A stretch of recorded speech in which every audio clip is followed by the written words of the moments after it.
There are so many things that I could tell you about my leadership Onkaparinga journey, but I thought I would share with you a part of my emotional growth, who I am and how I ended up here. Zach asked me if I was going to cry and I said no. Thank you, Zach. Sorry. When my girls were 4 and 3, I left my DV marriage. And a year later we moved to Aldinga Beach, a place I have loved since childhood. And I wanted my girls to grow up within a community environment.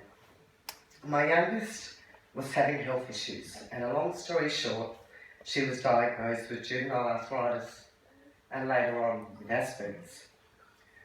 So I was effectively benched from the workforce onto a carer's pension. My depression was bad and life was tough. But with 2 kids in tow, life must go on. Making the decision to volunteer at the girls' school so that my depression didn't envelop me,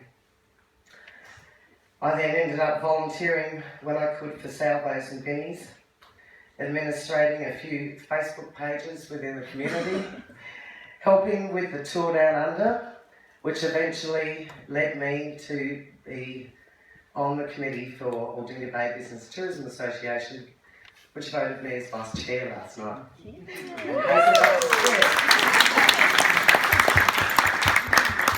I was contacted during the midst of all of this volunteering and whirling going around by Councillor Gail Kilby, and she suggested that I contact Joanna, with no clue really what it was about, but I did, and I was invited to do a presentation to apply, and being given 2 topics which escape me now as to what they were, I had no idea what I would present about.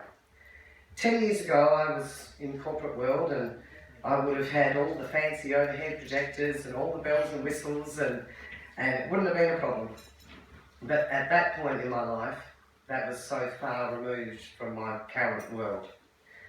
So I told them my journey, pretty much what I'm telling you now, and how I want to run for council and to do more for my community and for my girls.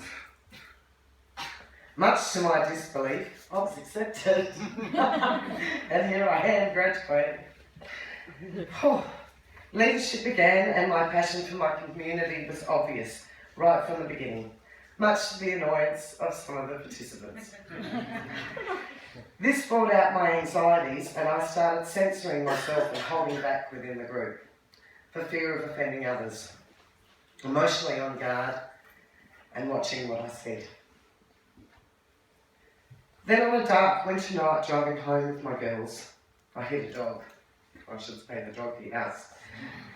And Aldinga being such a small town community, I knew the dog and I knew the owners. The dog was okay, but I and my kids were a mess. Turning up to leadership the following day, I was emotionally exhausted, raw and vulnerable.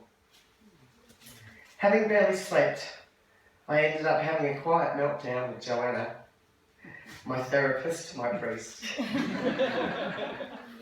I realised that I couldn't continue censoring myself or being myself. I discovered I still had emotional wounds that hadn't healed, and I had stopped myself from being me to ensure I didn't offend others. Once I had this light bulb moment, I understood that the passion for my community is what got me here, and that no matter what I am to achieve with my goals, I have to be authentically me. I am and I will be forever grateful for this experience and the journey with everyone and the friendships that I have made, lifelong friendships. And for that, I thank you all. So the message I would like to leave you with today is that life is short. So be the best you can be, no matter what. Thank you.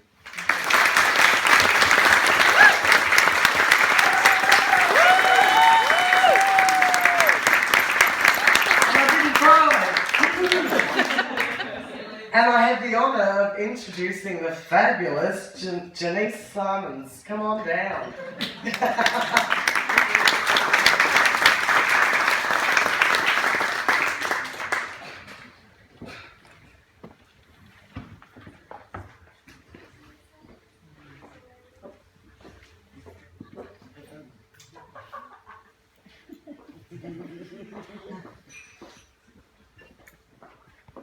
Jess, sweet.